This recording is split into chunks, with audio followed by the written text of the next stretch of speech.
the place up. I can't keep up with the comments. I want to thank all y'all for being here, man. It's and I'm flustered. I'm still freaking from starting the stream on the wrong channel. I'm yeah. Yeah. Can I breathe now? I'm supposed to be here to relax on Friday nights, but it ain't working. Jamie. It's in the past. You have to let it go. I know, but I No, expect no. better. My life does not have rear view mirrors. I expect Jamie, better of myself. open palms. Don't clinch onto it. Open palms. Let it go. No, that's weird. Don't do that. Just take a deep breath.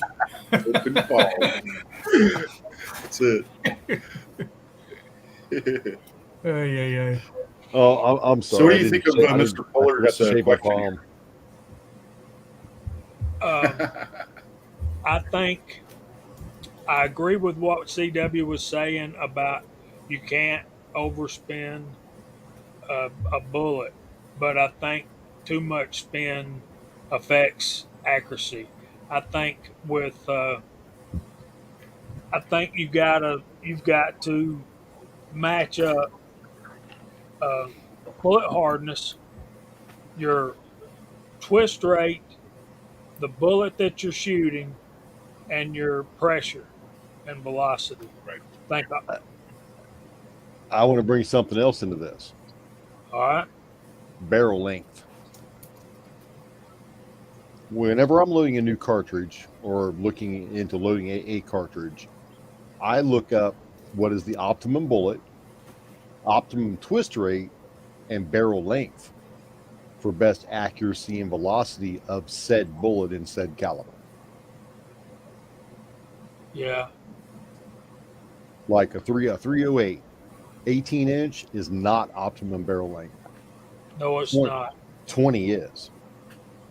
20. I like a 22-inch barrel, 6.5, and yeah.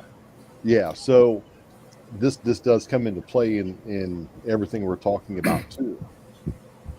I've got a question because I don't know, because I don't shoot enough competitively and I don't shoot long guns very much.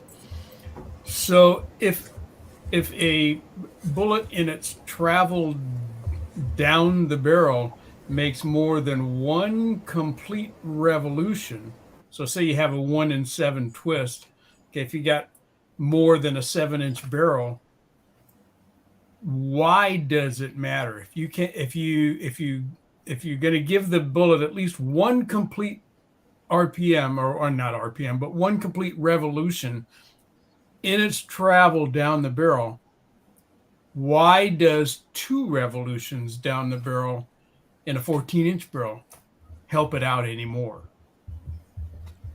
You ever try to shoot pool with a pencil?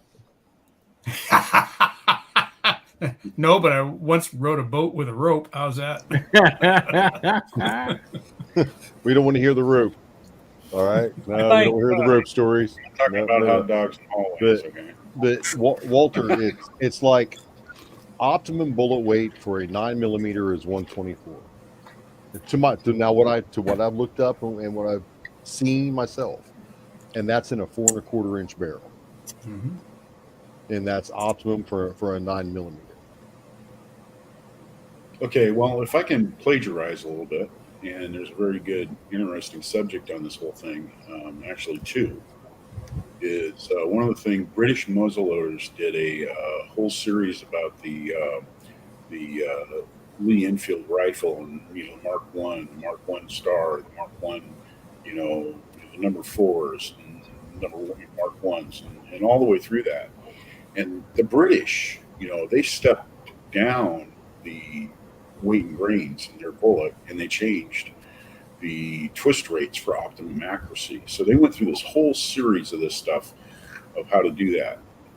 And it was generational. It took them 20 years to go through all that.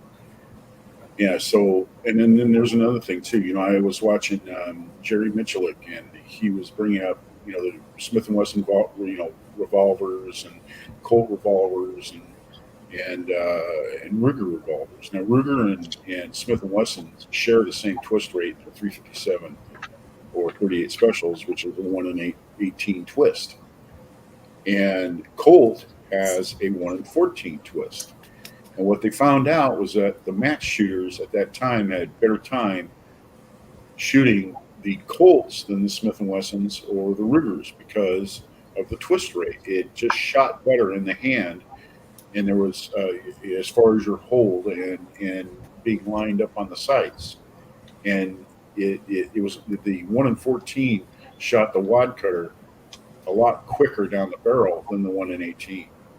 And so they had better luck, with the Colts. In fact, that's where, one of the Colts' main, Achilles heels was that the Colt Pythons is that they had smooth triggers and they were very nicely made. However, they had very lightly made parts in them, and they were prone to breakage after a while, and they'd wear out prematurely, and the Smith would hold up.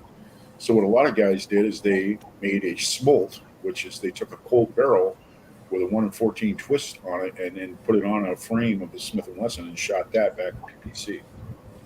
So that was one of the things they did. Yeah.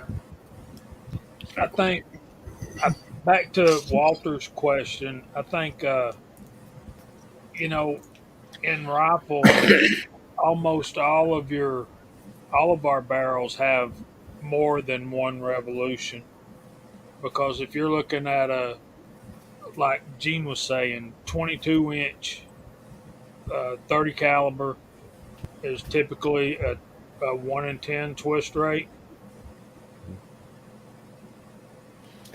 It just seems to me like if you have a 1 in 10 versus a 1 in 7 twist rate, that, obviously that with the same barrel length, that 1 in 7 is likely to have a little bit higher RPM coming out the end of the barrel. Much higher. But if you have the 1 in 10, can you mitigate that difference by increasing the barrel length enough to where you got enough velocity coming out that you're still going to get the same RPM, or no?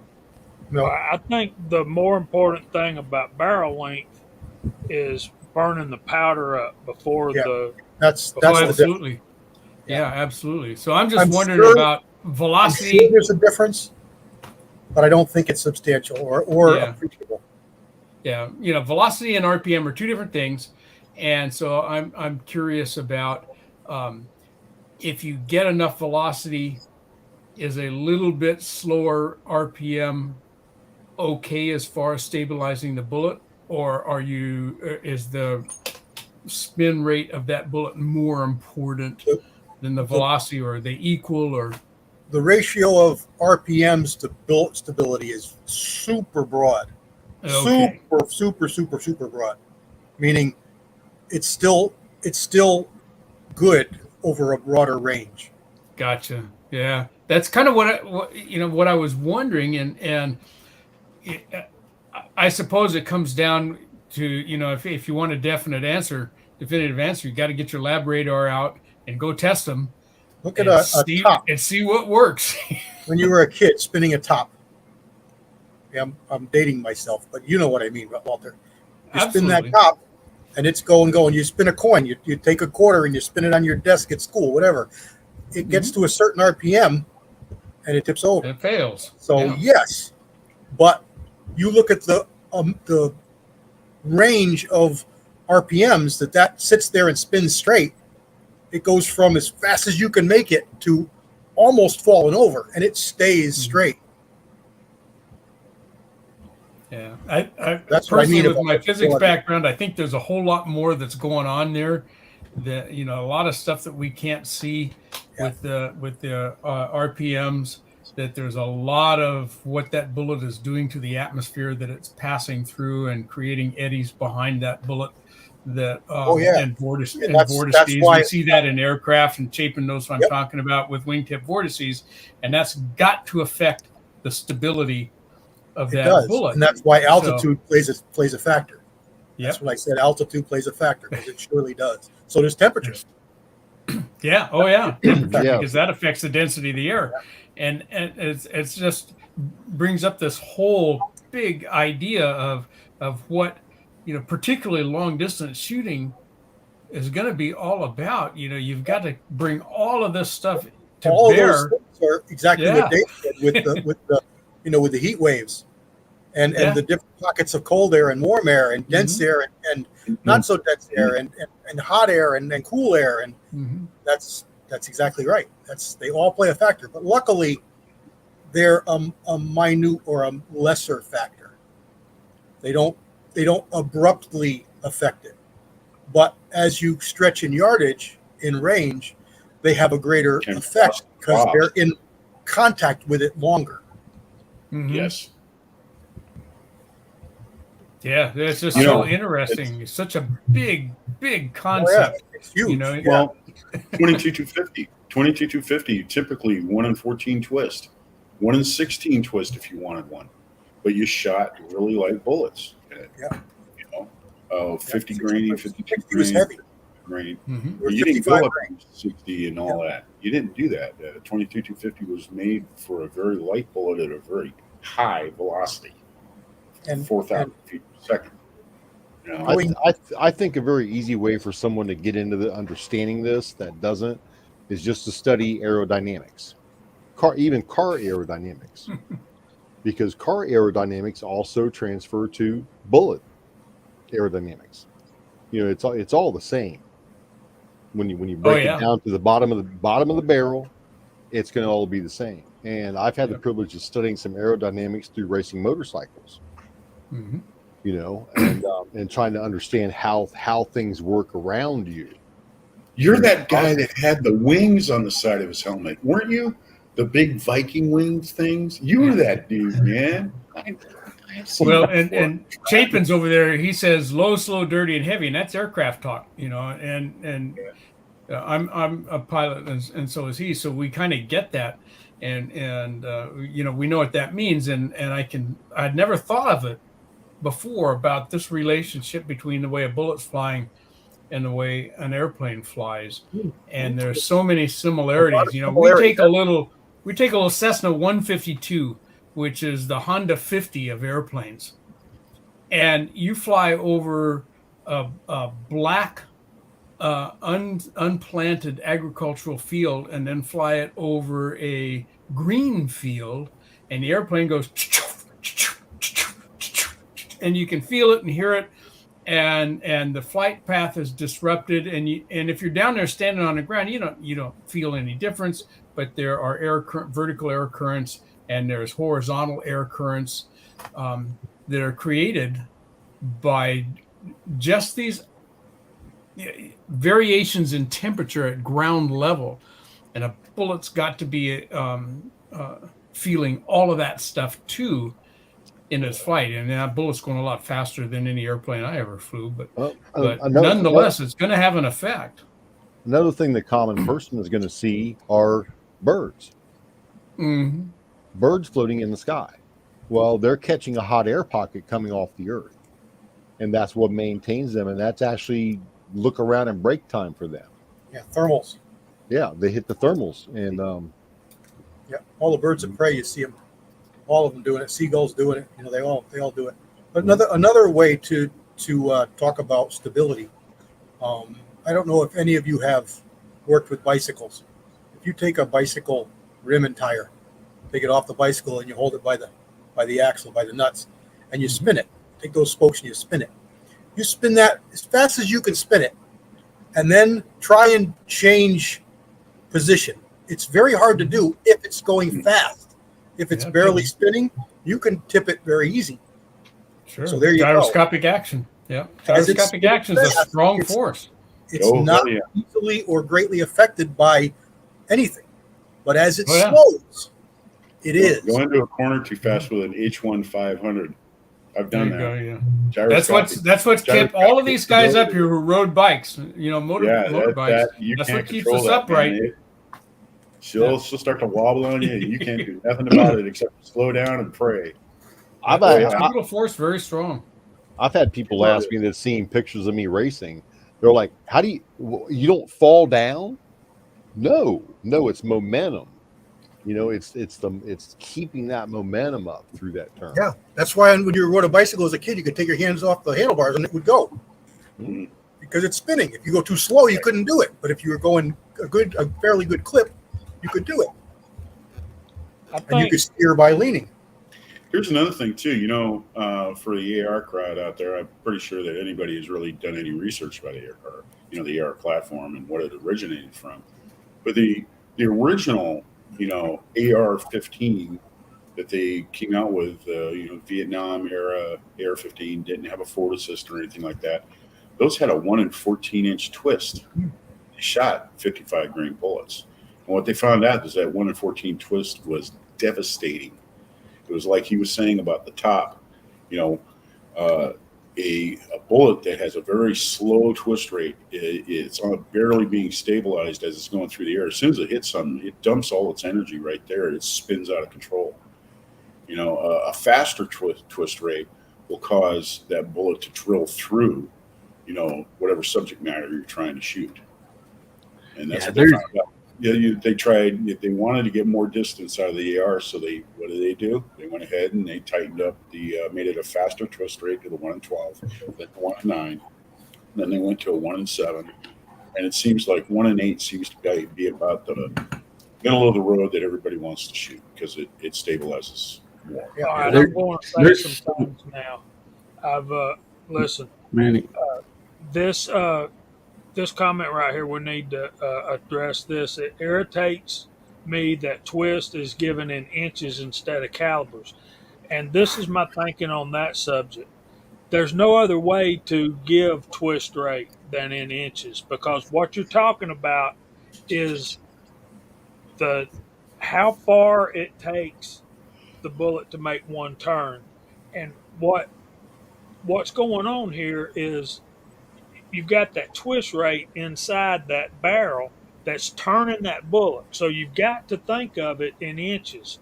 So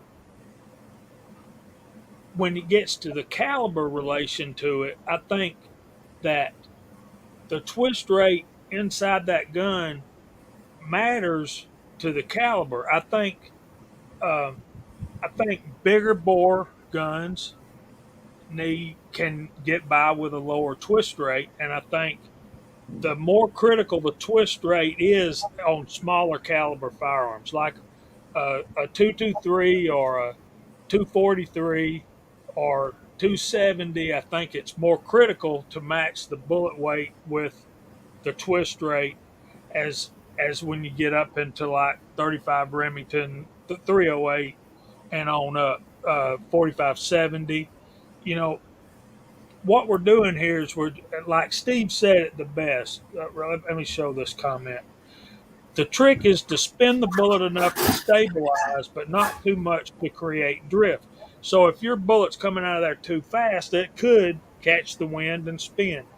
You're also blending that with a ballistic coefficient that's going to deflect the wind, ride through the wind, but that also means you've got to match that twist rate.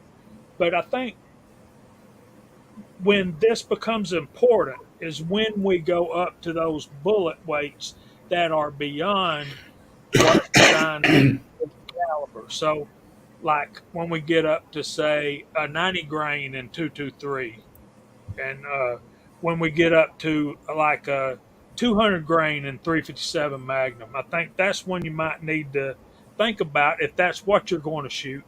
And you know what's brought all this on is the advent of silencers or suppressors. Everybody wants subsonic so that they're keeping that bullet weight. They're keeping the bullet below the sound of the speed of sound, if that makes any sense. So what we really need to focus on as regular gun guys, whether you reload or whether you don't, whether you're buying factory ammo or whether you're making your own, what you need to realize is people a whole lot smarter than anybody on this panel, except probably CW, and have thought this out and have done the math that that Curtis said he wanted to see the math on that. Man, that blows my wig. I'm not that guy. But I think by and large, if we're buying a rifle and we're buying bullets and or we're buying ammo, more than likely what you're buying off the shelf is going to work in your gun. Yeah, yeah. Don't get so wrapped up in this that you got to have something. And there is optimal twist for every bullet weight or use or range or caliber. Absolutely. But that's optimal. That's like precisely perfect for certain conditions on a certain day at a certain velocity, elevation, temperature. See what I mean? You can get crazy with this, and you're only really going to gain a tiny little bit that's only really going to be useful at the extreme ranges, the most extreme ranges. Something that Roger brought up, and it's something I've been kind of thinking about mentioning here, and because we're pretty much all talking about smokeless metallic cartridges, but to throw a twist or a curve or just more information out at you is black powder muzzle loaders, specifically round ball, patched round ball. I was going to say firearms, but muzzle loaders. A 50 caliber round ball gun is going to see about a 1 in 66 twist, one turn in 66 inches. So these may have 30 or 35 inch barrels. They don't have 60 inch barrels. So those don't get a full revolution in the barrel. You step up to 54 caliber and you see that number go up to about 70 or 72, one turn in 70 or 72 inches. There's where the caliber difference makes a difference, or you see the optimal rifling make a difference.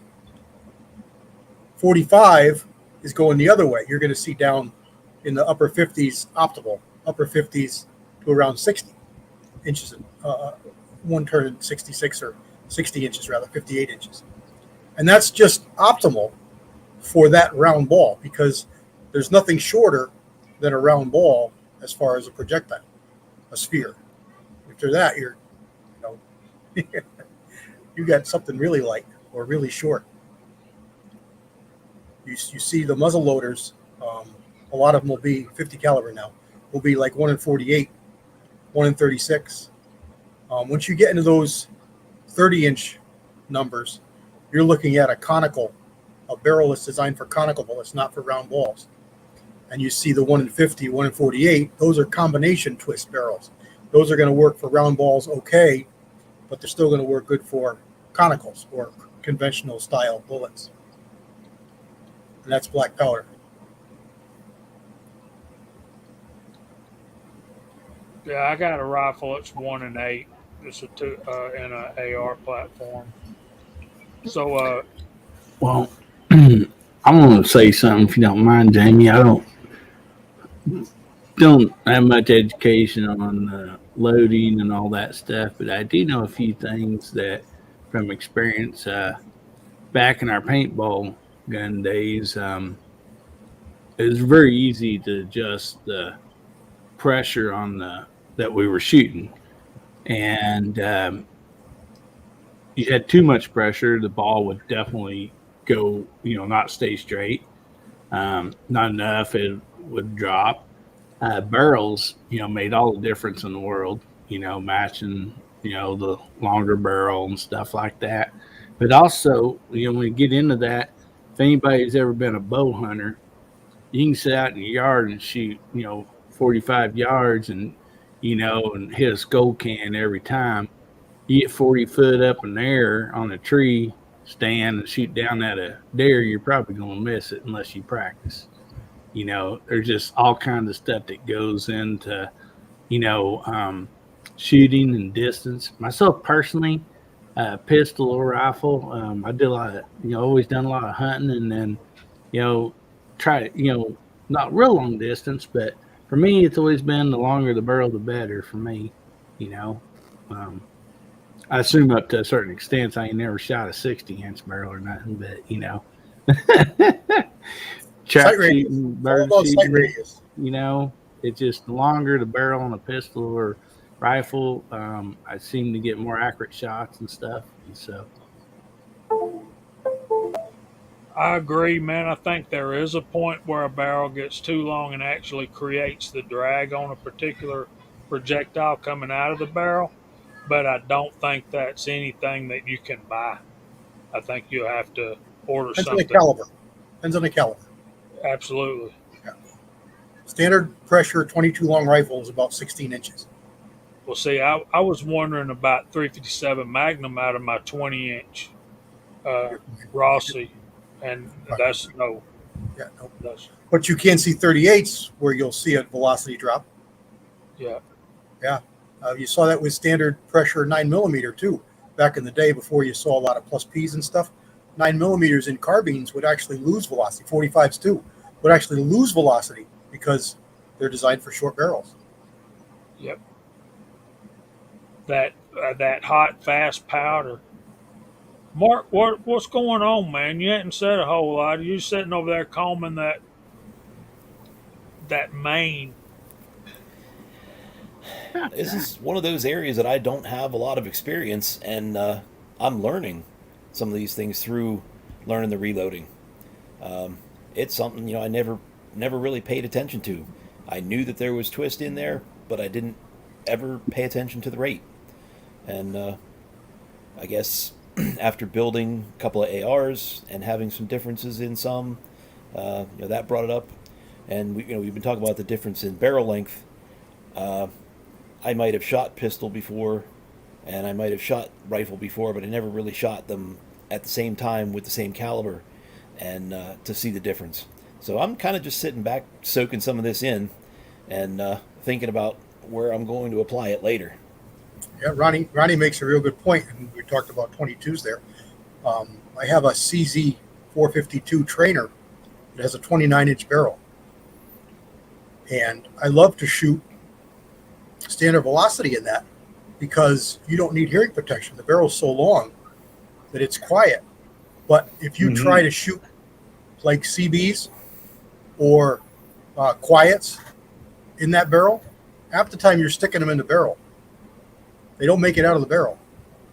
That's how slow and how much resistance that long barrel can impart on really, really slow projectiles. They actually they don't always make it out of the barrel.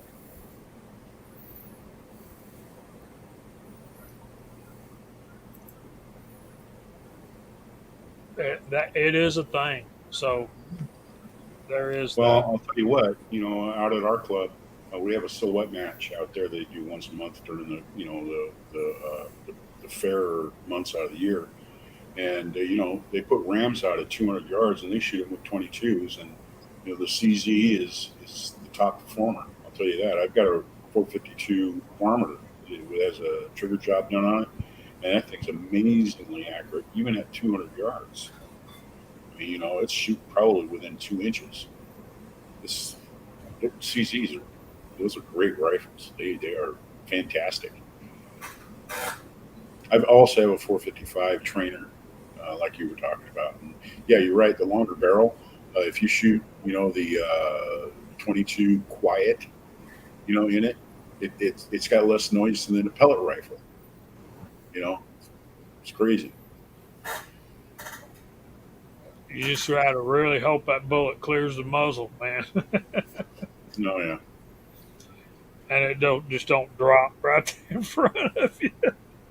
Don't worry, Hillbilly Up. What we're going to do is we're going to make sure and get you reloading, whether you know it or not. He's already headed that way. He's going to get hooked. He's going to get hooked. yeah, no doubt. But it's going to probably sadden you guys that I'll probably start out with shotgun. Hey, man, that's a different rabbit hole. I know, but I think that's love great. to shoot I'm- shotguns. Hillbilly, if you start up with shotgun, then I'm going to come to you for advice. 'Cause I've been thinking about it, but I haven't done it yet. I've shot shotgun, hunted with shotgun, never reloaded. So I'll Yeah, follow Seth- you. My grandfather, he reloaded, his 12 gauge and stuff, and so that's really the only reloading I've been around. And with just a little bit of studying, I think I can do it without any problem. But who knows? Hey, Hillbilly, if I can give you a piece of advice for your first machine to buy, Yeah. try to get yourself a mech. They are farm machinery. They are built to take the abuse over the years, and they load very well. They're very well made. And I have a mech 650, and like I said, it's farm machinery. It's built to plow the field, man. I'm telling you, they're good machines, and they don't cost a lot. You Oh, know? cool. Thank you, buddy. Yeah, you bet. Look, hey, just get a 600 600. Junior. Yeah. Yeah, a 600 That's what I'm Junior. looking at. That's what I'm Yeah, looking just at, Dave. buy it on eBay or something like that. Somebody's selling one because you can get parts for them. I mean, they're always going to be making parts from Mech. Mech's not going to go out of business. Yeah, I are appreciate probably the that, number one 'cause- They're the number one reloading tool out there for shotgun, the most widely sold. Yeah, That's good. Thank you. I was going to start out with just one of my wife's teaspoons, a pair of vice grips, and a vice. So that's probably a lot better information to start out with. you know, you can. That's how get CW kits- started out. You can get kits to do it by hand without a Yeah. machine. Yeah. I've got a little press that it comes from Russia, and that's all they do. And it's just they put the hole in there, they punch the primer out, put a new primer in, and then you go ahead and push put the powder charge in, and then the wad, and then the shot, and then you use a little folding crimp on the top, and it's just a single handle little thing. It's pretty Mhm. cool. And shoot, they're not that expensive. They're like $30. Yeah. But, Good night, yeah, M. Gabriel. Thanks for being here, brother. Good night, Mr. Gabriel. in the spring and And that's fall, it's another nothing for me to go through a lot of 12 gauge, shells. Well, I'm going to So- tell you what. One thing I discovered: the Russians, since they are so restrictive on their firearms that that they can buy, whether rifles, pistols, the one thing that they do have a lot of ease on getting because it's more of a sportsman thing is shotguns. And those guys have put every single ounce of research into how to make a shotgun slug shoot like a rifle.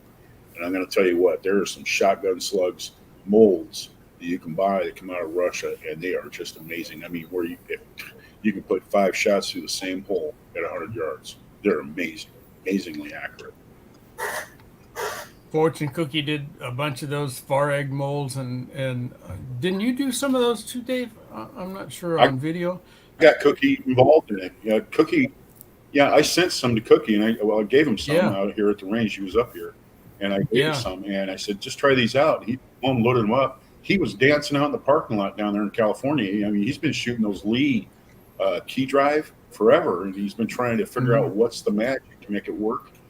And man, he was dancing out there in the parking lot. Man, you couldn't believe the accuracy that he Yeah. got with those Russian ones. I think we're in trouble getting those molds out of Russia right now. I know that James over on the Reloaders Network was selling them through his outfit, but I think that they put the kibosh on importing those. But boy, that slug seemed to just outshine everything else. It I'll tell was you what, great. I got the hydrant mode, the hydrant, mold. Hmm. And it's funny though, I kind of named that. I was making a video on it, and I said, that looks like a fire hydrant. And man, I'll tell you what, I didn't know how many It's viewers the- I had. yeah. Next thing you know, everybody's calling it the fire hydrant one. So that was kind of Well, cool. it looks like it. Yeah. Yeah, even Yeah. Sarvog wouldn't call it the hydrant load, and that's exactly what it looks like—a flying fire hydrant through the air. It It is just- amazing. I think Very that's interesting to me, like to 560 to- grain bullet. Man. Yeah. Holy crap. yeah, to cast, load, and shoot for shotgun. Yeah, Cal just- Fledermaus did a series on it. And he did Yes, he did. amazingly accurate. All those. Welcome back, molds. CW.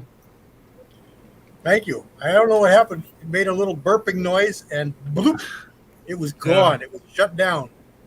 Ellie tried to eat the cable. I Yeah, saw her she's do over it. there. He's over there sleeping. Before we got into the whole shotgun world and kind of got lost in that, one thing I was thinking about is the Europeans and, the way that they have went around, research on twist rate. And like the 8mm Mauser has a left-handed, twist rate. And, and here in America, we make a right-handed, twist rate. And, the Russians, All about the way that equator. they developed the 760 by 54, and then Also, the British with all the stuff that they did. And well, look at the Swiss. My K31, it's got I think it's a 1 in 11 and a half twist rate. It's 30 caliber, but it's 1 in 11 and a half. So I don't know how they came up with that. But the GP11 round, man, shoots awesome through that. I mean, you can shoot a postage stamp with that rifle. It's awesome. Probably one of the most accurate rifles I have. It's all about the equator, Dave. It's like your toilet bowl. It swirls one way above the equator and the other way below it. I've heard that before. Yep. Oh, now we're gonna have a toilet bowl talk. When you put one out there on the 9 ring, even though you're concentrating as hard as you can, and you don't know why it went out on the 9 ring, well, you know what? There's the Coriolis effect. You know what I mean? Exactly right. Yeah, that's what it is. The only thing stationary in the universe was that bullet as it flew through the air. Everything else was still moving. True. That's deep. Well, you know what? There's some truth to that, because when they had the big naval guns, they had to figure that into, their ballistics when they went and fired at targets, that the world was still moving, and they would be, like Big Bertha and all those great big guns that Germany had when they were shooting in England. They'd be like 2 miles off, a mile to 2 miles off, and they figured it out that the world's moving, it's turning. That's truism. But it's not enough for small arms or a pistol at 25 yards or anything like that. No. No, when you start shooting a rifle at 1,000+ yards, now that the curvature there does come into play. Absolutely. It starts to affect everything. Yeah, but you can make corrections for that. I want to say thank you to William C. Chapin for that video he did today. I thought Chelsea, Michigan was a wonderful, beautiful little town, and he had a beautiful day to do that. And I think small town America will always be the heart and soul of this great country. And for that, Curtis, we thank you. And I need to do a rebuttal and give him. I watched that video. If you guys haven't seen it, and if you're not subscribed to William C. Chapin's channel, go do it. He has some great shooting videos. He does a lot with milsurp stuff, and he's a competitor, and he's good at it. And he does some builds and etc. But today he puts out this video about this little town of Chelsea, where this stuff right here is actually made. And I watched the video, and he's taking us through this little tour through this beautiful town in Michigan. It's just a gorgeous town, and I can't think what he's doing. Why is he doing this? And then he pulls up to the Jiffy corn muffin factory, which is in Chelsea, and I thought, okay, now I see what you're up to. You're gonna go slap poor old Jamie in the face with some more cornbread. But ever since you guys started that, I keep getting this pop up, in the corner there, this Jiffy corn muffin thing. I don't know who got into my computer or whatever, but I get the pop up every once in a while. It comes up over. Oh, it's hilarious, what's even better is to read the ingredients list on the back of this thing, and down at the bottom it gives the address of the plant there in Chelsea, and the last line says contains bioengineered food ingredients. Yeah. What in the world? You talk about a catch-all phrase. But anyway, it is what it is. They make corn muffins. They don't make cornbread. And they make some blueberry muffins and some other stuff. But that plant is up there. But Curtis's tour through his little town, it's a gorgeous town. I'm going, man, I live there. And then I remember, Curtis showing us video of the wintertime. Yeah, no.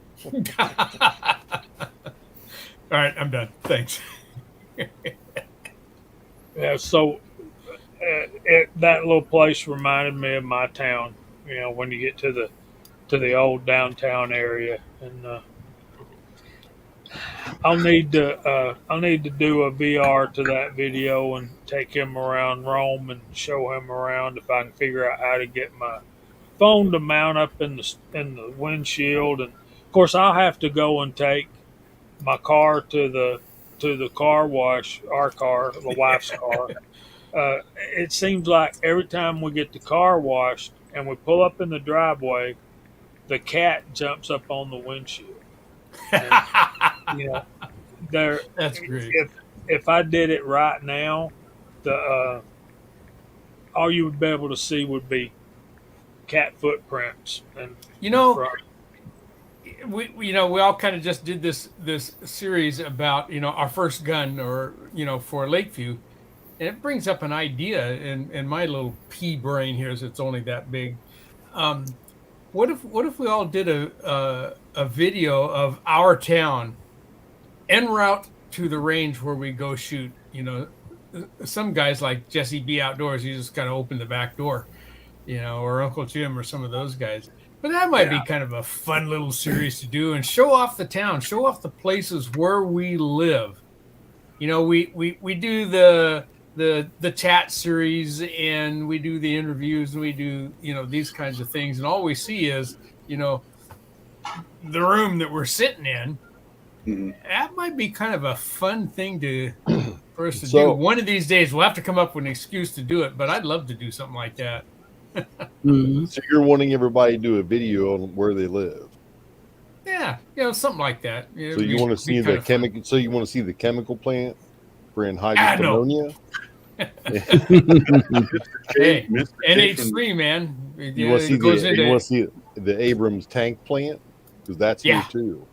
Mr. Yeah. Chafin wants to, have the B-52s playing in the background Love Shack while he's driving through Rome. Yeah. Oh, yeah. I heard that, the I got B-52 Falcon has a big 9s going drop off where here you all want the time.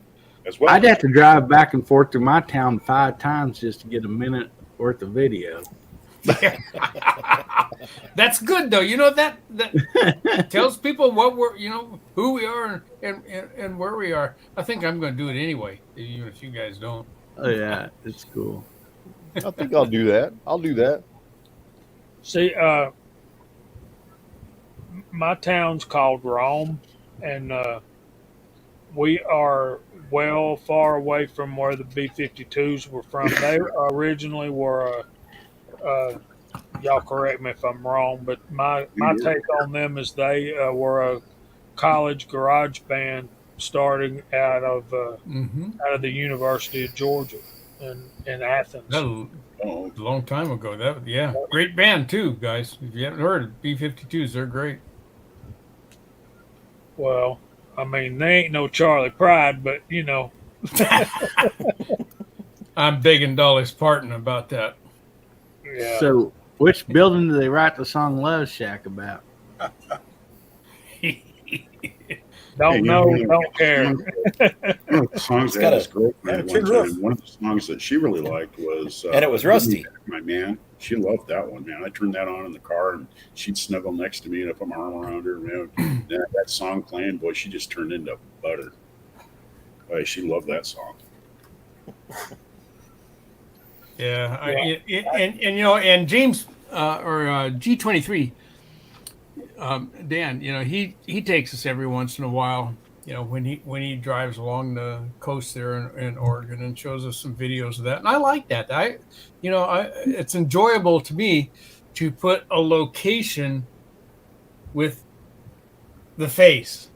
Mhm. Where do you guys live? And and Gene's done it a couple of times, and Ms. Hotshot has shown some video and stuff. And Mark has over there, he's shown us a little bit about his town. He gets out on the bike once in a while, and I think that's interesting. It is to me anyway. To Yeah, I've make done a few more of a videos. connection to the face. I've done a few. Yeah. Out to the beach. I Yeah, had a he little has. commentary in the car, played a little music. Yeah. Hold You've on shown out some there. video of you, traveling out in the Just rain, and whatnot, Just usually in hanging the out, rain. man. I'm gonna go. Yeah.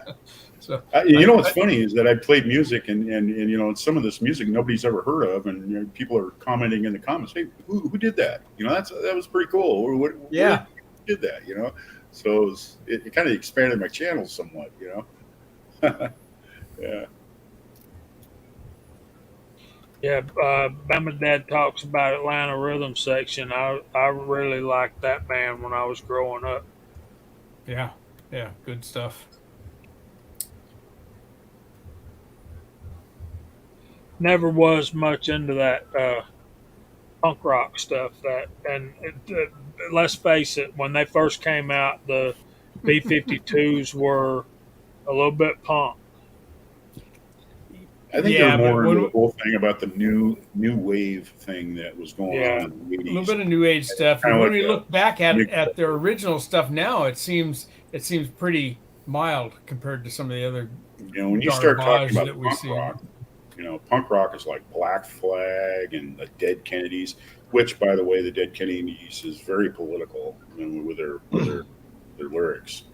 But, Toxic Reasons, oh Hungry yeah, Souls. Oh my God. Preach to us, hot pot. You know them all. You've listened to them all. Oh Yeah, man. yes, you have. You know, it's part of my growing up phase, you know. Yeah, yeah, that's it. Well, we're wandering from the topic, Master Jamie. Is that okay? Do what? I said we're wandering away from the original topic. Is that all right, or do we have other fish to fry here? No, Well, Jamie, man, that's all. Jamie, Dave, I'm gonna throw this in there before we go off the punk rock topic. okay. Des Cadena, the founding member of Black Flag, Mhm. the guitarist, Mhm. he tattooed his autograph on my leg and did the Black Flag bars, and Wow. he's the one that designed them.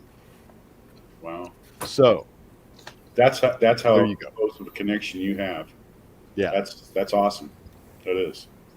That is burned in memory.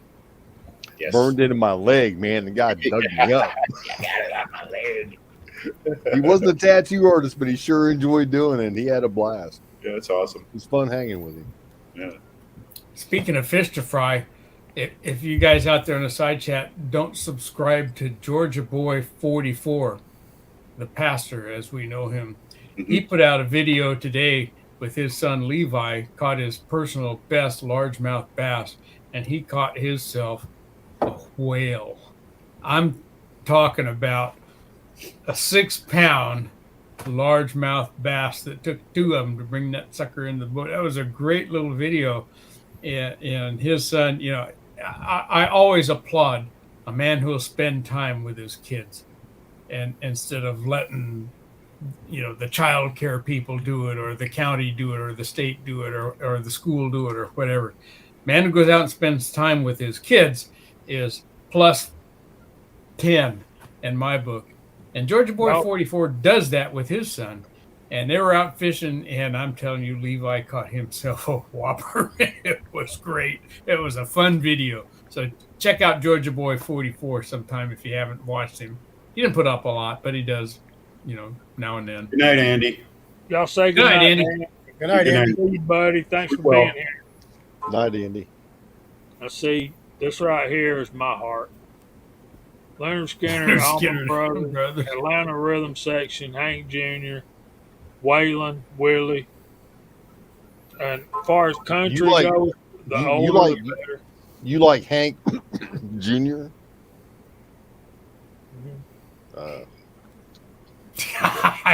Here goes a political I statement. give up. I give up. Yeah, okay. I met him. He's a jerk. Okay. Every time one of his songs come on now, I shut it down. Mhm. Well, His He's, personality overrides his ability to be a musician. That's my opinion. oh, Anyway, man. and to All get out. to get a little bit more back on subject here about the twist rate, bullet weight, all that, I want to kind of give the camera over to Jamie, because interesting about the 35 Remington. So why don't you tell us a little bit about that, Jamie, about what you like about the 35 Remington and those real heavy bullets? Um, oh man, I just got I some know, bad. I know. You didn't know there was going to be a test. You weren't Yeah, prepared. it seems like it's a slower twist rate, but it's designed around that 200 grain bullet, Yeah. and of course, it's got to be it can't be a sharp pointed. Can't you can't put a sharp point bullet in there because you're going to have a chain reaction in your feeding tube. But that's it's the it shoots. This is what I've always heard about those type of guns. It's a lever action. It's a 20-inch barrel. You got two barrel bands around it, and you can't. They're not going to shoot. They're just not going to shoot like a bolt gun. Well, no, they're not a bolt gun. They're not going to shoot like a bolt gun. But I can make one ragged hole with my hand loads at 50 yards, and that's a 200 grain bullet. I run them about 14 BHN, and it's running about 2,150 feet per second, and it's a thumping when it goes off. I wish Chris from the 740 was here. I think Gene shot some of my hunting loads, didn't you? Yes, sir, I did. Those are bangers. You don't want to shoot too many of them.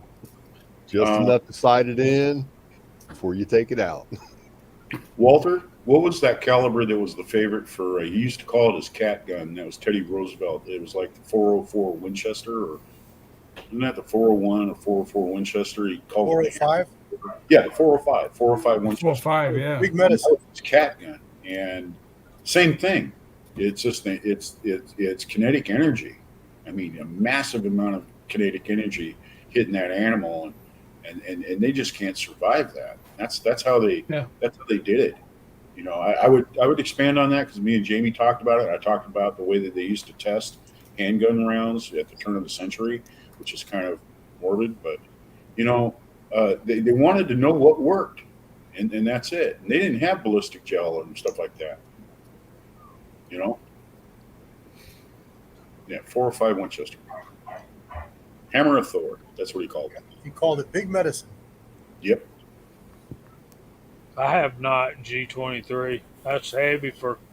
Well, it ain't too bad. I got a couple videos on 200 grain 40 Smith & Wessons. Did you shoot them in 40 S&W or 10 mil CW? 40. I got them up over Really? 1,100 feet per second. Yep. Wow, how did I miss that? I got to go back and look. Yep. Hasbro's picking on you, Walter. I just I like the 30-30 too. That's one I meant to bring up was hand loads. Yes, Steve knows what I'm talking about. See, the 30-30 was intended to be a 170 grain flat point bullet, and not always a great big me plat on the end of it. But I've got one right here I should show. CW will like this. This is a 30 caliber 165 grain, and it's if you like big me plats, you'll Oh, like not this lie. bullet. This is out of a NOE mold, CW. You might have that one. It's 165 grain, 30 cal, 309. Yep. And I'm trying to get that one to work in 30-30, and I'm sure it will. The one I sent you is a good one too. Yeah. You've sent me so many bullets, CW, I can't keep up with them The anymore. last box, the 150s, 440, 311, 440. Let's show these off. See, Every time CW gets a new mold, I get another box of bullets. Of So- course. That's And part of the I- community, dude. And I am not complaining about that. You talk Okay. about a moldaholic, man. I'll tell you one thing. CW, he is a wealth of knowledge when it comes to molds. I mean, it's an endless pit. I mean, you throw the rock in, in that well, man, you're gonna be waiting a while until it hits the bottom. I'm telling you that right now. Yeah. Good one, Dave. Yeah. Is this the one you're talking about? That's the one. Look at that this beautiful one, bullet. I can't wait to get that going. That's a gorgeous bullet. Yes, it Mhm. is. Yeah, it is. And there's a 35 caliber bullet that's almost identical to this. Well, it's just bigger, And Round nose 9mm. no. These right here are interesting too. I can't wait to try these. These have got that. They got a pretty good sized meat plat on those as well. I don't know Oh, how yes, well sir. y'all Look can look at see the it. nose on that bullet. Holy I cow. think that's more like a ranch dog, isn't it, CW? It's a ranch dog copy. Yeah, that's an Arsenal mold. Yeah. 311 170. I Boy, do oh, not boy. own any Arsenals. I don't No, either, yeah. Jamie. We need to fix that, Walter. I got Yes, sir. one, and actually, you know what? I've got one mold from Arsenal, and it's that 200 grain semi wad cutter. No, full wad cutter, 44. I like the nose on that one. It's got a small meat plat. Yeah. It's actually called think- a flat point. The name of that mold is a 310 Yeah. 165 flat nose. It's an NOE mold. That's that XCM bullet. Yeah, Not this is even- going to be great in 308. Yeah, that's what I gave you extra for the 308 there. Yeah, and I'm gonna get those powder coated up. I've got 3 batches of 44 caliber bullets in there that I haven't even powder coated yet. So Walter likes those small meat plats, huh? Oh no! You know what? I'm to a big Anything extent. more- I'm anything more than a I'm with handful of CW. CW likes big meat plats because they do a lot of damage. Yeah, And, they do. and if you're hunting with them, it I was making a joke. does make a big difference. But for me, a recreational, non-competitive shooter, and I've competed in other areas besides shooting, and so I know what had happened if I started competing with shooting. I'd have to remortgage the house. But for me, a round nosed bullet pokes just as good a hole in my my splatter target as a fat meat plat does. But the fat meat plats drop better out of the mold for me anyway, and I like the looks of them better, et cetera, et cetera. CW has other reasons for liking a fat meat plat. He is fat meat plat boy. If you guys don't know CW, he likes a big wide meat plat. And if you're not a bullet caster, the meat plat is the top of the nose of that bullet, and it makes a difference. And what happens when that bullet hits the target? For me, I don't care. At 25 feet, 50 yards, they all poke the same hole. Not the same thing if you're out there hunting with them.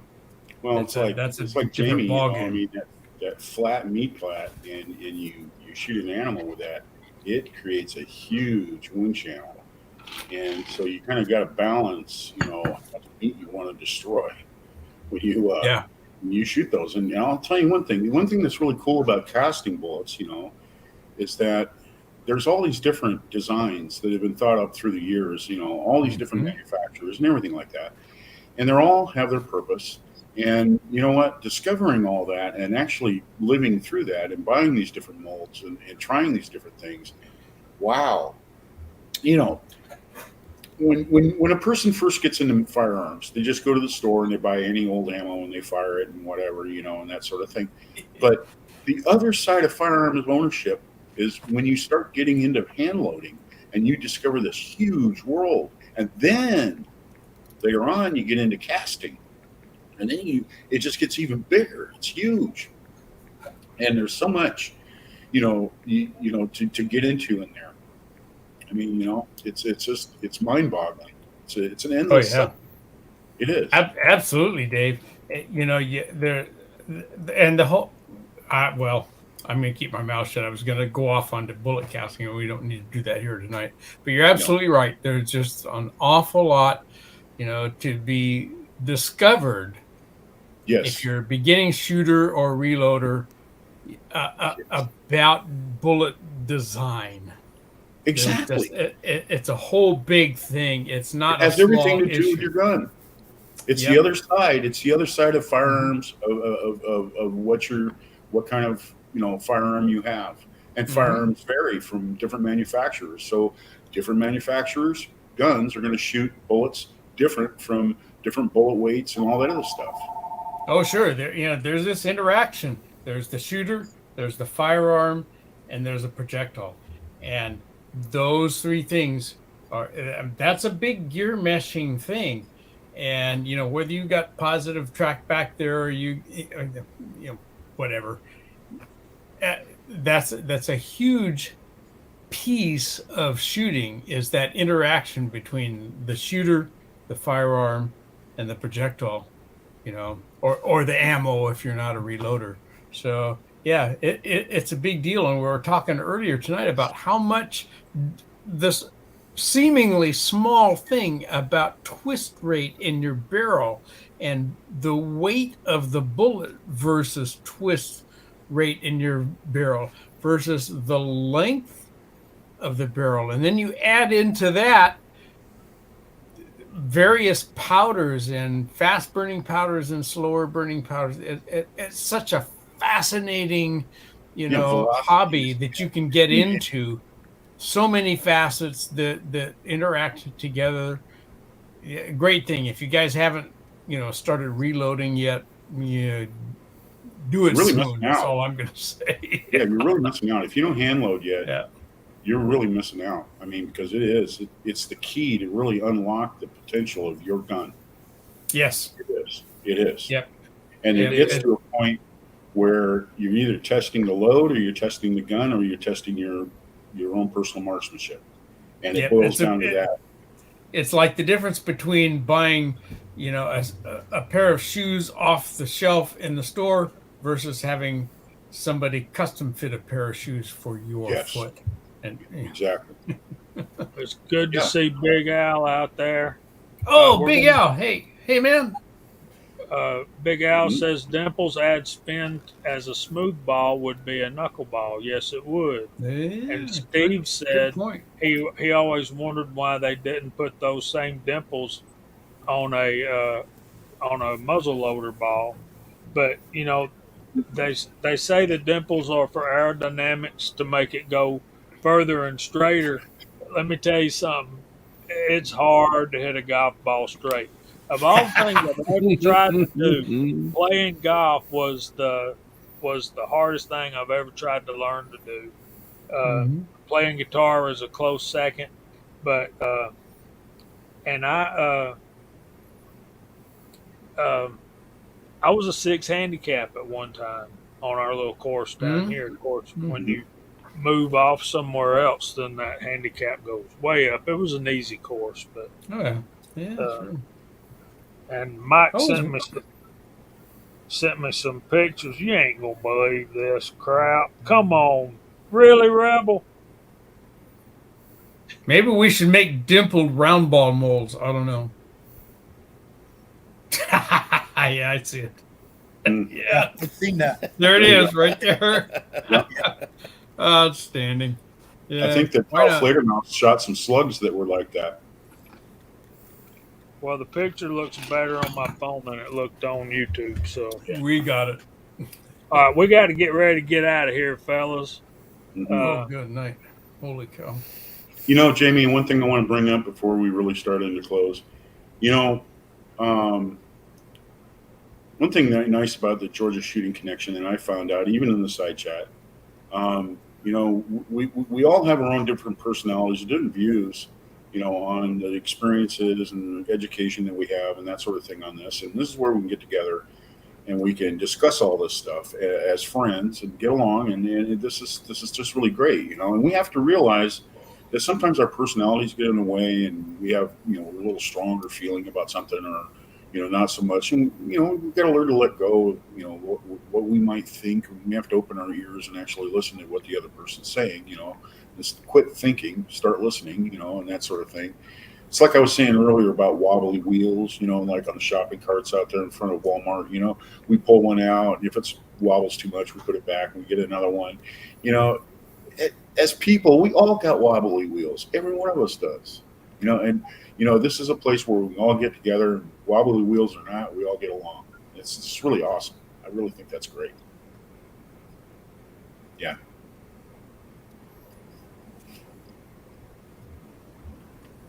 You know what I say to that, Dave?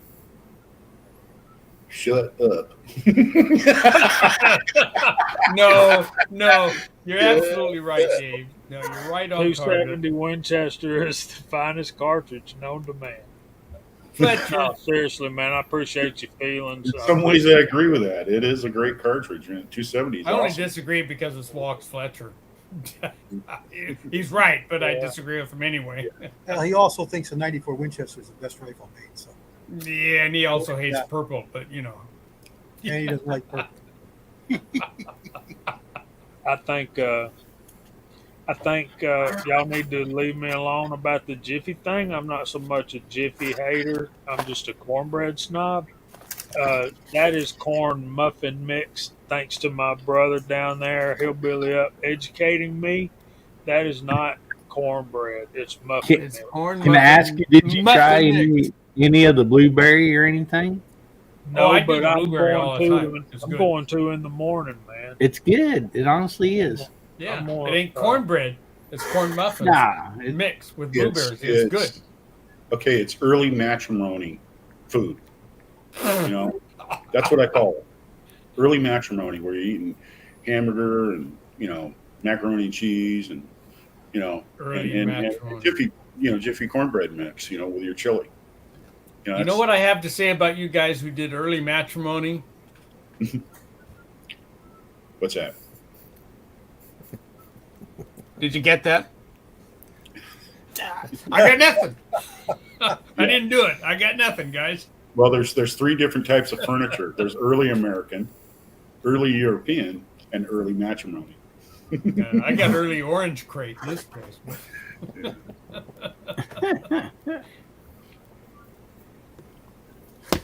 How much fun is this? Absolutely. Yeah. Yeah, I need to try some of that stuff tomorrow morning. I had an appointment to go to a match, IDPA match tomorrow morning, but I canceled because wife's not feeling well. Her blood pressure took a spike, and you know, I got to take care of that. I can't. You know, Yeah, that's a big deal. she hope had you a feel stroke better, back buddy. she had a stroke back in November of 21, I think. Yeah, it was I remember that. this November. This past November was a year ago. So I'm coming up on 2 years. But thanks, Big Al. Appreciate it, man. It's great seeing you on here, Big Al. You know, when you ain't out there typing your jokes in, man, we're concerned that Yeah, you you're get not him on the doing board. well. And thank you, Big Al. We appreciate y'all, and we appreciate all of y'all. So let's start going through the room. Let's start with the man of few words, Mr. Mark Thomas. You coming up? You doing anything this next week? Well, probably going to run the boy to Airsoft tomorrow. He wants to do that. And we'll see about Sunday. Weather's been pretty hot up here. But next week, probably Monday or Tuesday, whenever it's real quiet down there at the range in the morning, I'm going to take down some of that stuff that I loaded up to try out. I might just do some short little bits of video about each one instead of making one long video. Just show what I did and show what the results were. Maybe even take the chrono down and see how close the numbers are to what the book says it should be. So that's kind of it. Do you have quick loads? No. You can get quick loads or the Gordon's tool. I don't know if Gordon's is. I know the Mr. Gordon passed away, and I don't know if anybody stepped up to take over it or not or whatever. But what's his name? One of the big YouTube guys has a lab radar, and he says that the results you get from quick loads is within 5 feet per second of velocity that he gets on his lab radar. So take that for what it's worth. The one that does Ultimate Reloader, that guy. Yeah. Yeah, so Gavin? Tube, yeah. So you can take that for what it's worth, but I really trust quick loads. Not that I'm going to be replacing my reloading manuals, but It's a tool, but it doesn't replace it for me. It's nice to be able to look at all powders. Other than just what the manual shows. And it kind of shows you why some powders aren't used with some calibers. It's a great tool. It is. So let's go down to Mr. Hillbilly Up, see what he's got coming up this week. All right, buddy.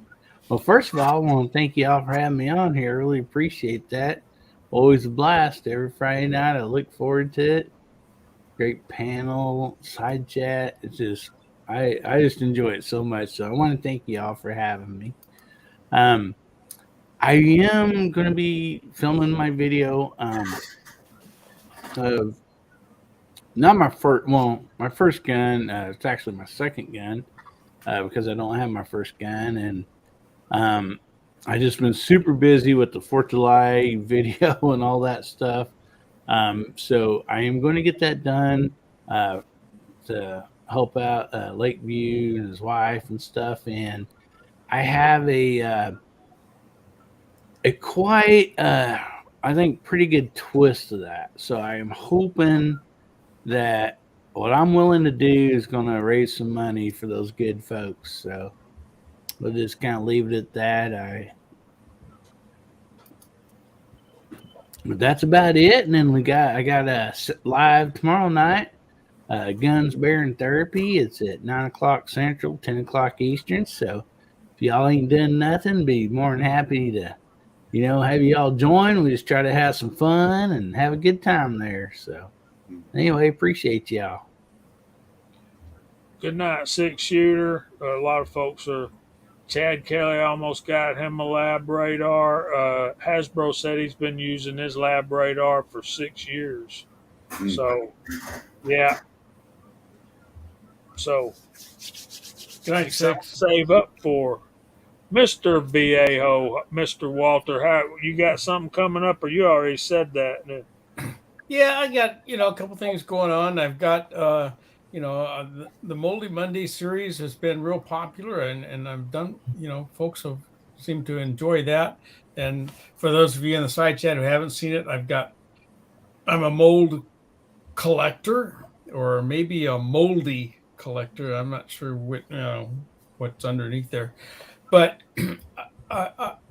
if I see a good deal on a bullet casting mold, I'll go grab it. And as a result of that, over the years, I've got drawers full of bullet molds that I've never used. They're just sitting there. So 3 or 4 months ago, I said, you know what? It's time to bring these out and show them the light of day. And so I've been pulling out one a week and calling it the Moldy Monday series. And what I do is I go cast them up, load them up, go shoot them, and show folks that here's what this mold looks like. Here's what the hardware is all about. Here's what you got to do to go cast it. And here's what happens when an old man tries to shoot that bullet. Sometimes they do well and sometimes they don't. Sometimes it's my fault. Sometimes it's the bullet's fault. But so we got a Moldy Monday coming out again. We're up to getting close to 20 in that series. So that's coming out on Monday. And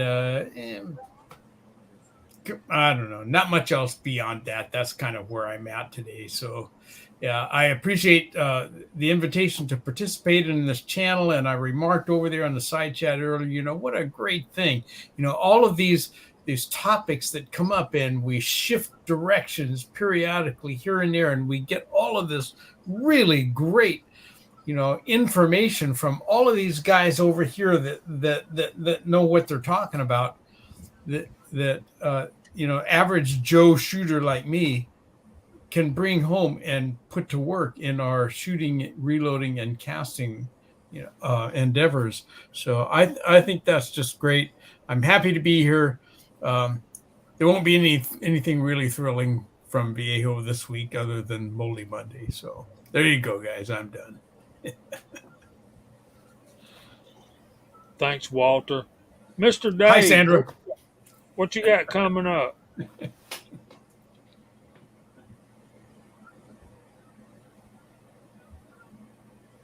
Who? You muted? Maybe you're muted, Dave. Well, I just got more things with my health that I'm trying to navigate. I have imaging coming up here pretty soon. Then end of August, I'm going to go ahead and consult with a surgeon, and then I'm probably going to end up having another surgery in September. So, guys, you keep me in your prayers, and I got to get this. I got to get this plate out of my arm. I got to get it out of my arm. It interferes with my shoulder bone right here, and I can't lift my arm any further than like maybe 45 degrees without it just killing me. So I got to get that plate out of there, but the bone has to heal. So anyway, that's how that's been going. But other than I went to the range and I reloaded some 9mm, and I went out and had some fun with it. It was all left-handed, of course. But I got in there, and when it felt really good to go to the range. I haven't been there for ever. So I'll tell you what, that 130 grain M&P mold thing shoots like wildfire. Yes, it does, man. That's a great mold. It is. Yeah, I need something like that. Man, thanks for being here, Dave. We appreciate you, brother. Hey, anytime, man. Anytime. Just send me an email. I'll come on, and maybe next time I'll keep my mouth shut and just be a listener. Yeah, right. Okay. Y'all gotta leave Dave alone, man. He's in the house by himself all day, man. He needs male. He needs testosterone. I'm glad he wasn't here. He needs attention for sure. When you get to be that old and looking like that, you need attention. Come on. Right, Dave? Come on. Wait, well, look at me. Come on, man. How long we've been pals anyway? Come on. Yeah. Yeah, and it's just like me and Jamie. We're real close, and we're real close in age. And Jamie shares some things with me, and I'm like, dude, I am right there. I know exactly what you're talking about. It is not fair. Getting old is not fair sometimes, man. It's like yeah. But God blesses us with the years, and for some reason He does, and that's the way it is, Absolutely. Yeah. Yep. So let's get up here to Mr. Gene. Thanks for being here, Dave. Yeah, thanks. What you got coming up, Gene? Oh, well, thanks for having me on. I learned a lot tonight. Actually got to contribute just a little bit too, which was odd in this group, being that I'm the youngster in the reloading room. Let's see. Got to work a little bit tomorrow. Sunday, I've got a USPSA event we'll go to. I got a Rock Island 10mm that I'm doing some work on. I got it in. I'm going to try to get it all tuned up, and I'm going to try to use that in some competitive shooting. You just don't see that at the range. I'm going to be that guy. But other than that, man, I hope everybody has a blessed weekend. Take good care of yourselves. And like Mock says, you don't see someone smiling, be the reason they smile. Absolutely, man. Yes, absolutely. So good night, Edward. Thank you for being here. Big Al shot his Rock Island Armory 10mm today. How cool is that? Did we have a Scotsman sighting? We did. What's going on, Scotsman? I'm gonna call you as soon as we're done here. Uh, anyway, let's get over to CW, see what he's working on, and we'll clear the deck for Mr. Gizzard Gary. I got probably have a couple of shorts I want to do, couple ideas I got, but I want to finish up one video on these two molds that I just got, the two cheapy Lee molds. They were nothing special, pretty inexpensive, but very heavy for caliber, and I thought it was pretty neat because that's kind of right up my alley. So I had to grab those, and one of them turned out to be a lot heavy for caliber. I thought it was a 200 grain, turned out to be a 240. But the guy I bought them from didn't really know much about anything bullet wise, so he couldn't answer any questions for me. So I took a chance on them because they were cheap enough. And the molds look good, cast good. So check that out. It's definitely going to be a Rumble because I've got casting in it. But I might pull out pieces of it and make a shorter video here for the YouTube. But you can see the whole thing over on Rumble. But that's really about it. My time is not my own, so I do with what I can. So it's been not a lot, so that's why not many videos. But that's about it. Jamie, turn it back to you. All right, man. Thanks for being here. We all understand. We all have life events to deal with. I got good night, Steve. Good night, everybody. I want to say thank you all for being here. I've got a video up on Rumble and on the Reloaders Network. We appreciate y'all coming around every Friday night. We had like 58 at one point tonight. Unbelievable. We hope the Lord blesses you all real good. And if He's willing, we'll see y'all next Friday night at 8 o'clock. Say good night, y'all.